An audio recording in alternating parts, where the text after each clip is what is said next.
Une belle soirée pleine d'émotions au 9 bis rue d'Anjou à Valette ce vendredi 19 septembre à l'occasion de l'inauguration du foyer multi-accueil ADAPEI 44 de Valette.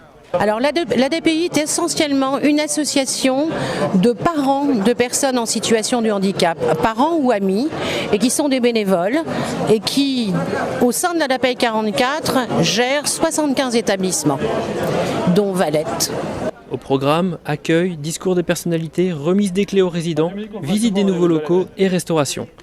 Des locaux pensés, dessinés et travaillés avec les équipes du bailleur social de la SAMO pour le bien-être des résidents et de leur vie quotidienne. Alors ce foyer, il est exceptionnel, il n'y en a pas beaucoup comme ça, y compris dans les autres départements. Il a la particularité d'accueillir des personnes qui sont travailleurs et qui vont en ESAT en journée travailler et qui reviennent le soir et le week-end dans le foyer. Et d'autres personnes qui sont là avec nous 24 heures sur 24 pour lesquelles on organise des activités et des ateliers en journée. Donc 19 personnes qui sont travailleurs et en foyer d'hébergement et 14 personnes qui sont en foyer de vie 24 heures sur 24. Alors justement, le foyer de vie, qu'est-ce que ça veut dire? Qu'est-ce qu'ils font?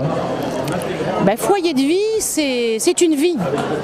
C'est comme vous qui habitez dans votre maison, eh bien leur maison c'est ici. C'est-à-dire que véritablement c'est leur adresse officielle, c'est là qu'ils peuvent recevoir leur famille, on a une pièce qui est dédiée à ça. Ils peuvent aussi aller en week-end chez leurs parents, mais leur chez eux c'est ici. Voilà l'appellation foyer de vie, ils y sont tout le temps, ils peuvent en sortir en congé, l'été, ils vont en séjour adapté, ils peuvent aller dans leur famille, mais leur chez eux c'est ici. Et l'autre important, je dirais, de ce foyer, c'est l'accompagnement. Alors l'accompagnement aussi est particulier parce qu'en fait l'équipe de professionnels, donc nous sommes 20, mais en fait les professionnels accompagnent autant les personnes en foyer d'hébergement que les personnes en foyer de vie. Il n'y a pas de différence. Quand ils viennent à 7 h le matin, ils s'occupent tant des personnes qui vont aller au travail que des personnes qui vont se lever un petit peu plus tard et faire des activités dans le foyer. Donc une vraie vie. Une vraie vie, absolument. Un foyer unique dans le département, d'un montant global de 2,8 millions d'euros, avec 33 places dont 2 places temporaires, avec déjà 33 résidents encadrés par 14 professionnels. Côté bâtiment, des chambres de 20 m² avec WC, douche à l'italienne et salle de bain, ainsi que des séjours et salons pour la convivialité. Un établissement qui satisfait pleinement le premier magistrat de la ville. C'est une belle réalisation, je pense que sur le plan structurel c'est très important parce que c'est bien placé effectivement. Comme je m'en suis expliqué tout à l'heure, très clairement, moi à l'époque je m'étais abstenu non pas pour un problème de réception de l'ADAPEI dans le centre de Valette, bien au contraire parce que je pense que la mixité sociale est une chose importante. Et ce que j'expliquais tout à l'heure dans le petit message que j'ai eu l'occasion de faire, c'est que pour moi il n'y a pas d'handicapés, il y a des gens qui habitent la collectivité. Donc voilà.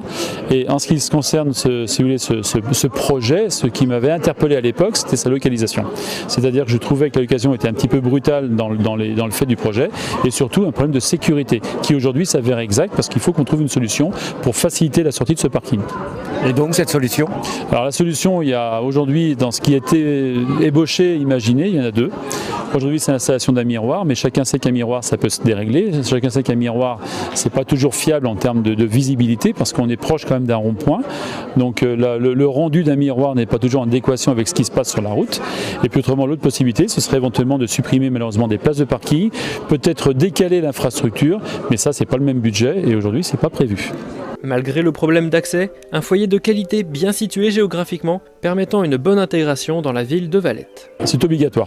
C'est obligatoire. De toute façon, je pense que c'est de la responsabilité, en l'occurrence, de tous citoyens, parce qu'effectivement, les jeunes ont leur façon de vivre, ont leur conception de la vie. Aujourd'hui, quand on voit par exemple, ne serait-ce que tout à l'heure, le fait de leur remettre les clés pour une chambre, le sourire qu'ils ont, la joie qu'ils ont, si on avait le même rendu avec tous les habitants, on serait heureux. Alors que là, ce sont des gens qui, le moindre cadeau, la moindre poignée de main prend une proportion importante. Moi, j'avais eu l'occasion de rencontrer certains d'entre eux à travers un épisode un peu inquiétant qui était d'un incendie. Certains d'entre eux aujourd'hui m'ont reconnu à travers cet épisode, qui était une histoire ancienne. Mais ceci étant, ils ont cette reconnaissance et les gamins sont bourrés de passion et entre guillemets d'amour. Ils ont plein de choses à donner ces gamins-là. Et moi, j'ai eu l'occasion il n'y a pas très longtemps, par exemple, d'assister à une belle compétition de gymnastique dans le club de l'ATT, de l'Étoile de Mousillon. Il y a une section qui existe avec ces jeunes qui participent, mais quand on les voit monter sur la tribune pour recevoir leur récompense, la médaille, eh bien c'est une débauche de joie qui fait vraiment plaisir à voir. Donc ils sont bienvenus à Valette. Après un long périple, le multi-accueil Sèvres-et-Loire ouvre enfin ses portes. Un projet issu d'un partenariat entre l'ADAPEI et le bailleur social de la SAMO est soutenu par le département et Valette.